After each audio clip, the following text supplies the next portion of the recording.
Hello friends, good morning. Welcome to Insta classes. आज है 14 अगस्त 2020 और 14 अगस्त 2020 से जितने भी करंट अफेयर के इंपॉर्टेंट क्वेश्चन बनते हैं वो हम इस वीडियो में डिस्कस करेंगे।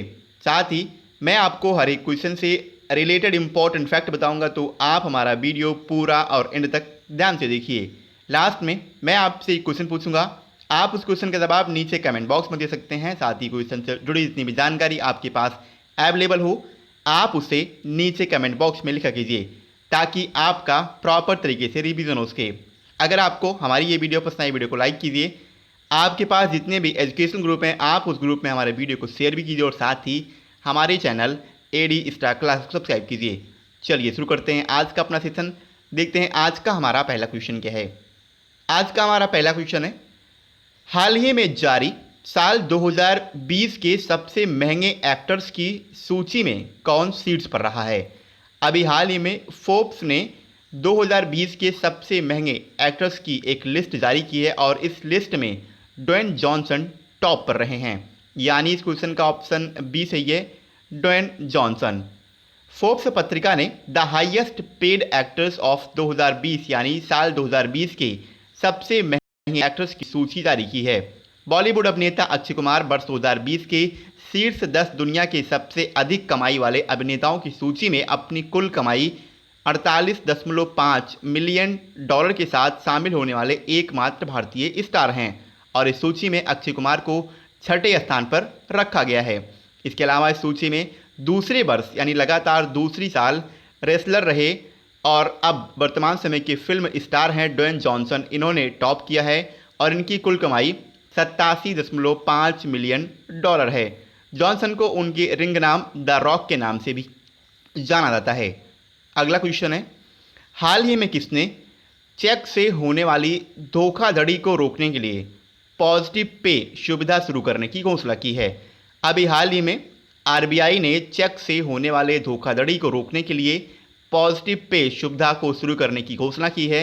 यानी इस क्वेश्चन का ऑप्शन बी सही है, आरबीआई। आरबीआई यानी रिजर्व बैंक ऑफ इंडिया ने 50,000 रुपये और उससे अधिक मूल्य के सभी चेकों के लिए पॉजिटिव पे सुविधा शुरू करने की घोषणा की है। यह सुविधा चेक के जरिए होने वाली धोखाधड़ी को रोकने में काफ़ी मददगार साबित होगी।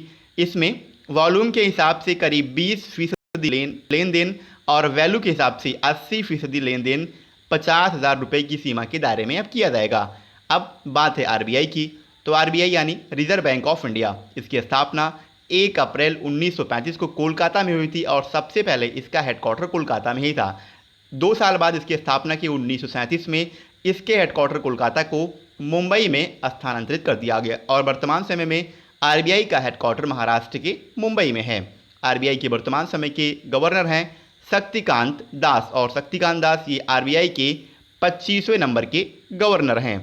अगला क्वेश्चन है, कौन सा शहर ट्रैफिक सिग्नल और साइनेज पर महिलाओं के प्रतीक का इस्तेमाल करने वाला भारत का पहला शहर बना है। अभी हाल ही में मुंबई ट्रैफिक सिग्नल और साइनेज पर महिलाओं के प्रतीक का इस्तेमाल करने वाला भारत का पहला शहर बना। यानी इस क्वेश्चन का ऑप्शन बी सही है, मुंबई। मुंबई का दादर ट्रैफिक सिग्नल और साइनेज पर महिलाओं के प्रतीक का इस्तेमाल करने वाला भारत का पहला शहर बन गया है। इसके अलावा बृहद मुंबई नगर निगम यानी बृहद मुंबई म्यूनिसिपल कॉरपोरेशन द्वारा ट्रैफिक सिग्नल पर वीमेन प्रतीक को प्रदर्शित किया गया है, जो इस पुरुष प्रधान समाज में लिंग समानता और बदलाव को दर्शाता है। जैसे कि आप बचपन से सुनते आते होंगे कि भारत एक पुरुष प्रधान देश है और यहाँ पे अब वुमेन सिग्नल को रोड पर यानी जो ट्रैफिक सिग्नल होते हैं वहाँ पर और साइनेज पर अब महिलाओं के प्रतीक को लगाया गया है। तो ये एक अगर नॉर्मल तरीके से कहा जाए तो ये एक बहुत बड़ी उपलब्धि है, स्पेशली वुमेंस के लिए। यानी वुमेंस की जो प्रजातंत्र है, जो वुमेंस का सिस्टम है, उसके लिए काफ़ी बड़ी उपलब्धि है। और अब मुंबई में ऐसा शुरू किया गया है कि वहाँ पे ट्रैफिक सिग्नल पर महिलाओं के प्रतीक का इस्तेमाल किया गया है। अब महाराष्ट्र की बात है तो महाराष्ट्र की कैपिटल मुंबई है। इसके वर्तमान समय के मुख्यमंत्री हैं उद्धव ठाकरे और भगत सिंह कोश्यारी ये महाराष्ट्र के वर्तमान समय के गवर्नर हैं। अगला क्वेश्चन है, हाल ही में जी.के. मेनन का निधन हुआ है, वो कौन थे। जी.के. मेनन ये एक प्रतिष्ठित भारत के पत्रकार थे और इनका अभी हाल ही में निधन हो गया है। यानी इस क्वेश्चन का ऑप्शन सी सही है, पत्रकार। वरिष्ठ खेल पत्रकार जीके मेनन का निधन हो गया है। उन्होंने इंडियन एक्सप्रेस और द टाइम्स ऑफ इंडिया के साथ काम किया है। 1990 के दशक की शुरुआत में अपने फ्रीलांस कैरियर को उन्होंने अलविदा कह दिया था। उन्होंने क्लब स्तर पर क्रिकेट भी खेला है और मध्य मुंबई के दादर में शिवाजी पार्क जिम खाना के एक एक्टिव मेंबर भी ये रह चुके हैं। 1952-53 की बॉम्बे यूनिवर्सिटी टीम के ये प्रबंधक भी थे, जिसने बेंगलुरु में फाइनल में दिल्ली को हराकर रोहिंटन बैरिया ट्रॉफी का खिताब भी जीता था। आगे बढ़ते हैं। अगला क्वेश्चन है, हाल ही में किसने इंडिया #75 समिट मिशन 2022 का आयोजन किया है? अभी हाल ही में CII यानी भारतीय उद्योग परिसंघ ने इंडिया #75 समिट मिशन 2022 का आयोजन किया, यानी इस क्वेश्चन का ऑप्शन ए सही है, भारतीय उद्योग परिसंघ। केंद्रीय सूक्ष्म लघु और मध्यम उद्यम मंत्री हैं नितिन गडकरी। इन्होंने वीडियो कॉन्फ्रेंसिंग के माध्यम से भारतीय उद्योग परिसंघ यानी कॉन्फेडरेशन ऑफ इंडियन इंडस्ट्रीज द्वारा आयोजित इंडिया #75 समिट मिशन 2022 को संबोधित किया है। ये सम्मेलन री इन्वेंटिंग टेक्नोलॉजी इन इंडिया पर केंद्रित था। MSME क्षेत्र का विस्तार MSME की नई परिभाषा के साथ भी हुआ है, जिसमें 50 करोड़ तक का निवेश मूल्य और 250 करोड़ रुपए तक का कारोबार शामिल है। और MSME के अंतर्गत विनिर्माण और सेवा क्षेत्र को एक समान परिभाषा अब दिया गया है। MSME की बात है, उसके वर्तमान समय के मंत्री हैं नितिन गडकरी। अगला क्वेश्चन है, हाल ही में कौन स्वतंत्रता दिवस के उपलक्ष्य में 10 अगस्त से स्वच्छता सप्ताह अभियान चला रहा है? तो अभी इंडियन रेलवे ये 10 अगस्त से स्वच्छता सप्ताह अभियान स्वतंत्रता दिवस के उपलक्ष्य में चला रहा है, यानी इस क्वेश्चन का ऑप्शन बी सही है, भारतीय रेलवे। भारतीय रेलवे स्वतंत्रता दिवस के उपलक्ष्य में 10 अगस्त से स्वच्छता सप्ताह मना रहा है। स्वच्छता सप्ताह के दौरान एक विशेष सफाई अभियान चलाया जाएगा और ये 15 अगस्त तक चलेगा, जिसमें रेलवे परिसर के पास पटरियों, स्टेशन कार्यालयों, कॉलोनियों, कार्यस्थलों, स्टेशन के किनारे और अन्य क्षेत्रों की सफाई पर ध्यान केंद्रित किया जाएगा। इसके अलावा इस स्वच्छता अभियान में एक अन्य कचरे के साथ साथ प्लास्टिक कचरे के संग्रह पर विशेष ध्यान दिया जाएगा। अब भारतीय रेलवे की बात है। सबसे पहले वर्तमान समय की केंद्रीय रेल मंत्री हैं पीयूष गोयल। इससे अलावा इंपॉर्टेंट क्वेश्चन बनता है कि स्वतंत्र भारत के पहले रेल मंत्री कौन थे? तो जॉन मथाई ये भारत के स्वतंत्र भारत के पहले रेल मंत्री थे और वर्तमान समय के रेलवे बोर्ड के अध्यक्ष हैं विनोद कुमार यादव। अगला क्वेश्चन है, किसने पुलिस कर्मियों को जांच में उत्कृष्टता के लिए केंद्रीय गृह मंत्री के पदक से सम्मानित किया गया है? अभी हाल ही में 121 पुलिस कर्मियों को जांच में उत्कृष्टता के लिए केंद्रीय गृह मंत्री के पदक से सम्मानित किया गया, यानी इस क्वेश्चन का ऑप्शन ए सही है, 121। साल 2020 में कुल 121 पुलिसकर्मियों को जांच में उत्कृष्टता के लिए केंद्रीय गृह मंत्री के पदक से सम्मानित किया गया है। जांच में उत्कृष्टता के लिए केंद्रीय गृह मंत्री के पदक का उद्देश्य अपराध की जांच के उच्च प्रोफेशनल मानकों को बढ़ावा देना और जांच अधिकारियों द्वारा जांच में इस तरह की उत्कृष्टता की पहचान करना है। अब इनके बारे में जानते हैं। तो 15 पुलिसकर्मी ये CBI से हैं, 10 पुलिसकर्मी मध्य प्रदेश पुलिस से हैं, 10 पुलिसकर्मी महाराष्ट्र पुलिस से हैं, 8 पुलिसकर्मी उत्तर प्रदेश पुलिस से हैं, 7 पुलिसकर्मी केरल पुलिस से हैं और 7 पुलिसकर्मी पश्चिम बंगाल पुलिस से हैं।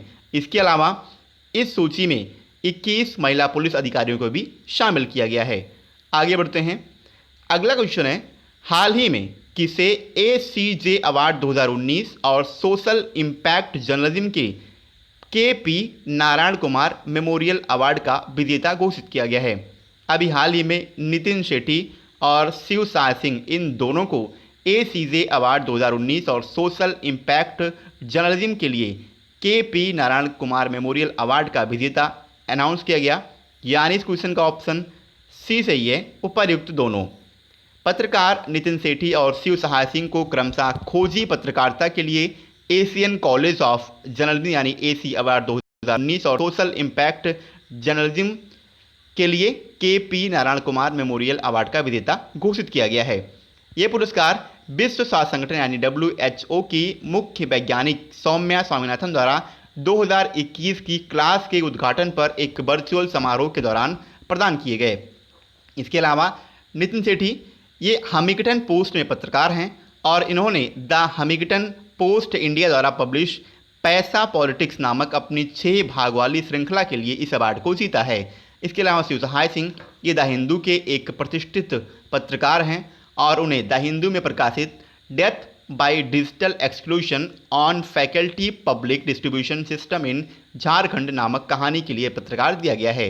अब बात आई है एसीजे की, तो एसीजे इसका हेडक्वार्टर वर्तमान समय के तमिलनाडु के चेन्नई में है और चेन्नई को पहले मद्रास के नाम से हम जानते हैं। इसके अलावा एसी के वर्तमान समय के अध्यक्ष हैं शशि कुमार। अगला क्वेश्चन है, किसे स्वच्छ भारत मिशन अकादमी का शुभारंभ किया है? अभी हाल ही में गजेंद्र सिंह शेखावत ने स्वच्छ भारत मिशन अकादमी का शुभारंभ किया, यानी इस क्वेश्चन का ऑप्शन बी सही है, गजेंद्र सिंह शेखावत। केंद्रीय जल मंत्री गजेंद्र सिंह शेखावत द्वारा स्वच्छ भारत मिशन अकादमी का शुभारंभ किया गया है। एसबीएम एकेडमी को मौजूदा सप्ताह भर के व्यवहार परिवर्तन अभियान गंदगी मुक्त भारत के द्वारा लॉन्च किया गया है, यानी इसी जो गंदगी मुक्त भारत इन्होंने लॉन्च किया है और इसी का शुभारंभ इन्होंने स्वच्छ भारत मिशन के उद्देश्य से किया है। एसबीएम अकादमी का शुभारंभ स्वच्छ भारत मिशन ग्रामीण के चरण 2 का महत्वपूर्ण भाग है। स्वच्छ भारत मिशन अकादमी फ़ोन आधारित एक अकादमी है और ये 60 मिनट का एक मॉड्यूल ऑफर करती है जो एक IBR आधारित प्रशिक्षण पाठ्यक्रम भी है। अगला क्वेश्चन है, कौन नवंबर में our only home a climate appeal to the world शीर्षक बुक का विमोचन करेंगे? तो दलाई लामा ये नवंबर में एक इनकी ऑटोबायोग्राफी है, our only home a climate appeal to the world, इस शीर्षक नाम के एक बुक का विमोचन करेंगे, यानी इस क्वेश्चन का ऑप्शन सी सही है, दलाई लामा। तिब्बती आध्यात्मिक लीडर दलाई लामा जलवायु परिवर्तन पर जर्मन पर्यावरण पत्रकार हैं फ्रांज ऑल्ट, इनके साथ मिलकर तैयार की गई our only home a climate appeal to the world नामक नई पुस्तक का नवंबर में विमोचन करेंगे। ये उनके बच्चों के लिए समर्पित 2019 के प्रकाशन the seed of compassion lesson from the life and teaching of his holiness the Dalai Lama उनकी आत्मकथा और दर्शन पर लिखी गई एक पुस्तक है। 2018 में ecology ethics and interdependence the Dalai Lama in conversation with leading thinkers on climate change प्रकाशित की गई थी। अब कल मैंने आपसे क्वेश्चन किया था, हाल ही में कौन सा देश कोविड-19 वैक्सीन रजिस्टर्ड करने वाला दुनिया का पहला देश बना है? क्वेश्चन का ऑप्शन बी सही था, रूस, और लगभग सभी बच्चों का सही आंसर दिया। एक बार मैं आपसे फिर कहूँगा, आपको क्वेश्चन के बारे में जितनी भी जानकारी पता है आप उसे नीचे कमेंट बॉक्स में लिखिए, जिससे कि आपका प्रॉपर तरीके से रिवीजन हो सके। आगे बढ़ते हैं और आज का अपना क्वेश्चन देखते हैं। आज का हमारा क्वेश्चन है, हाल ही में अंतर्राष्ट्रीय युवा दिवस कब मनाया गया है? अंतर्राष्ट्रीय युवा दिवस, क्वेश्चन के 4 ऑप्शन हैं, 11 अगस्त, 8 अगस्त, 12 अगस्त और 10 अगस्त। क्वेश्चन के बारे में आपको जितनी भी जानकारी पता है आप उससे नीचे कमेंट बॉक्स में लिखिए, जिससे आपका प्रॉपरली रिवीजन हो सके। इसके अलावा अगर आपको हमारे किसी वीडियो की PDF फाइल चाहिए तो नीचे डिस्क्रिप्शन में टेलीग्राम ग्रुप का लिंक दिया हुआ है, आप उस ग्रुप को ज्वाइन कीजिए और वहाँ पे आपको सारी वीडियोज़ एक साथ अवेलेबल मिल जाएगी। तो आज के लिए इतना ही। वीडियो अगर आपको पसंद आई हो तो वीडियो को लाइक कीजिए। जय हिंद।